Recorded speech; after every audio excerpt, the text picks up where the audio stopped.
नमस्कार। इस वक्त आप डीटीवी देख रहे हैं और हम आपको बता दें इस वक्त डीटीवी के एक खास मेहमान हमारे साथ हैं, चौधरी आफताब जी, जो कि मेवात के अपने आप में एक बड़े लीडर हैं और नूंह से विधायक हैं और साथ ही कांग्रेस के भी बड़े नेता हैं हरियाणा के।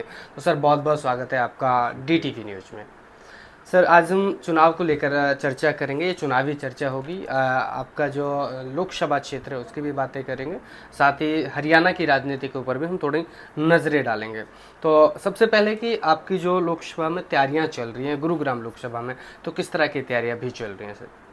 अब तो चुनाव प्रचार पूरी तेजी पे है, चरम सीमा पे है और 4 दिन बाद प्रचार जो है वो समाप्ति हो जाएगा।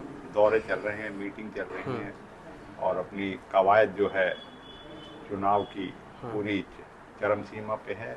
मतदाताओं के पास कार्यकर्ता जा रहे हैं, नेता जा रहे हैं, संवाद हो रहा है अपनी नीति, अपनी पार्टी की क्या आगे प्रोग्राम होंगे उनके बारे में। और भारतीय जनता पार्टी के 10 साल की केंद्र की और राज्य की सरकार ने देश की, हरियाणा की जनता के साथ किस तरीके का विश्वासघात किया है, किस तरीके का धोखा दिया है, किस तरीके का जनमत लेके विकास करने के बजाय लोगों को जो है विनाश मिला है।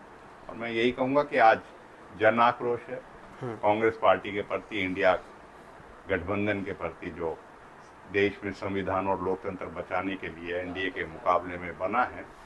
आज जो चुनौतियां हैं उसे आमजन भी समझ रहा है, किस तरीके से संविधान को खतरा है, संवैधानिक संस्थाओं को खतरा है, किस तरीके से देश में राजनीतिक माहौल नफरत और आपस में जो सामाजिक सौहार्द है उसको खराब करके राजनीतिक फायदा लेने की जो कवायद है उसको, उससे पूरी तरह सजग है। और हम समझते हैं पूर्ण तरीके से आमजन का, गरीब का, इस महंगाई से तरस, बेरोजगार से तरस, भ्रष्टाचार से तरस, आज कांग्रेस को भरपूर समर्थन मिल रहा है। 36 बिरादरी सभी वर्गों का। हम समझते हैं आने वाले 25 तारीख को बहुत अच्छी जो है लोगों में कांग्रेस के प्रति उत्साह है और 4 जून को हरियाणा में और देश में इंडिया अलायंस की जीत होगी और देश में भारतीय जनता पार्टी के काले अध्याय का अंत होगा। अगर बात करें गुरुग्राम लोकसभा की, तो यहाँ से अगर देखा जाए तो राजेंद्र जी अपने आप में एक बड़े चेहरे हैं। वो कह रहे हैं, दावे कर रहे हैं बार बार कि मेवात वाले आप अगर शामिल होना है तो मेरी जीत में हो जाइए, मैं रेवाड़ी और गुरुग्राम से जीतता हूँ। ये तो तय है कि मेवात की जनता का जो वोट है, अक्सर कर वोट वो कांग्रेस के साथ रहा है। लेकिन अगर बात देखी जाए, उनके जिस तरह के भाषण अभी आ रहे हैं कि मैं रेवाड़ी और गुरुग्राम से जीत कर आ रहा हूँ, तो वो दावे कर रहे हैं। उस दावे को लेकर आपका क्या कहना है? मैं कहूँगा कि 2009 में परिसीमन में ये गुरुग्राम लोकसभा का गठन हुआ। पहले कांग्रेस से सांसद बने और 10 साल से भारतीय जनता पार्टी सांसद बने, केंद्र में मंत्री, सरकार भी राज्य में भी बीजेपी की जी। आज जो उन्हें वोट नहीं मिल रहा, वो दावे कर रहे हैं गुड़गांव और रेवाड़ी में वोट वहां भी नहीं मिल रहा। अच्छा, यहाँ तो निश्चित तौर पे मिल ही नहीं रहा, वो अपनी जबानी का है और वो तो यहाँ बरगलाने का काम कर रहे हैं किसी चीज के लिए। और यहाँ के लोग वोट उन्हें क्यों दें? उन्हें आत्म मंथन करना चाहिए, चिंतन करना चाहिए और उन्हें सोचना चाहिए इस बात के लिए जिस इलाके में वो दुख सुख में भी किसी के नहीं आ सकते। एक सांसद अपनी जनता का, एक सांसद जो है प्रतिनिधि होता है, उस लोग उससे उम्मीद करते हैं। वो चुनाव में अपनी वोट मांगने आते हैं, इससे पहले तो आते नहीं। विकास से उन्हें लेना देना नहीं। कभी किसी यहाँ के मुद्दों को, अब कल ही एक बड़ा हादसा हुआ था, बिल्कुल, बहुत दर्दनाक, बहुत दर्दनाक, अफसोसनाक। और मैं समझता हूँ ऐसा हादसा, घटना जो है वो हो जाती है, लेकिन ऐसे हादसों से दिल दहल जाता है। बिल्कुल 9 निर्दोष लोगों की जो लाश थी, बेचारों की जिंदा जले, बच्चे भी थे, बुजुर्ग भी थे, महिलाएं भी थी, आदमी भी थे। उसके बाद नल्लड़ मेडिकल कॉलेज में आए। यहाँ अब ये नल्लड़ मेडिकल कॉलेज कांग्रेस की देन थी जी। अगर इसमें और बेहतर सुविधाएं होती तो मैं समझता हूँ हमें किसी को रेफर करने की जरूरत नहीं। और रेफर भी होए तो क्या हो, नूंह से रेफर हो रोहतक के लिए, गुड़गांव में देश दुनिया से लोग इलाज कराने आते, मिलेनियम सिटी है।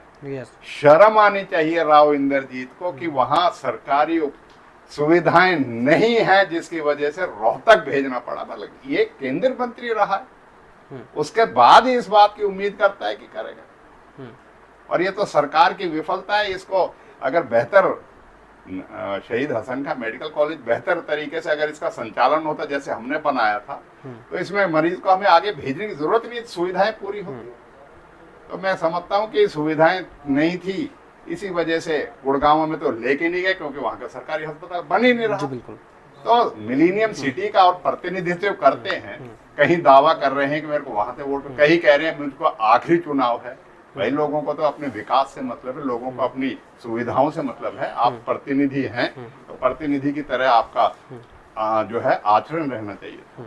लेकिन मैं समझता हूँ ना तो सुविधाएं पूर्वात करके, इतनी बड़ी घटना हुई, तीर्थयात्री थे, उनके से दुख साझा करने का समय चुनाव के समय में भी नहीं आया, जबकि अब आके मेवात में भी गांव-गांव खुद या परिवारजन जो है घूम रहे हैं। तो मैं कहता हूं कि जो वक्ती तौर पे जनता को राजनीतिक तौर पे इस्तेमाल करते हैं, ऐसे राजनीतिक लोगों का जो है चुनाव में पर्दाफाश होता है, और इसमें ही राव इंद्रजीत सिंह को अब की बार हार का सामना करना पड़ेगा। सर, राज बब्बर जी के ऊपर एक बाहरी होने का एक टैग जो है वो लगाया जा रहा है, बार बार के लोग कह रहे हैं कि बाहरी नेता है। मैं तो ये मानता हूँ जो आपके बीच में हो उसी को तो अपना मानोगे, जो अपना हो के भी बाहरी जैसा करे वो तो इससे भी बुरी बात। साथ ही मैं जानना चाहूँगा कि सर आपने भी लोकसभा के लिए बताया जा रहा है कि अप्लाई किया लेकिन पार्टी ने टिकट नहीं दिया, कितनी इसमें सच्चाई है, और नहीं दिया तो उसके क्या रीजन? नहीं, वो तो पार्टी के अपने फैसले हैं। हमारी पार्टी है, एक सिस्टम होता है, उसमें जिस तरीके पार्टी का निर्णय है हम मतलब पार्टी के निर्णयों को सम्मान करते हैं।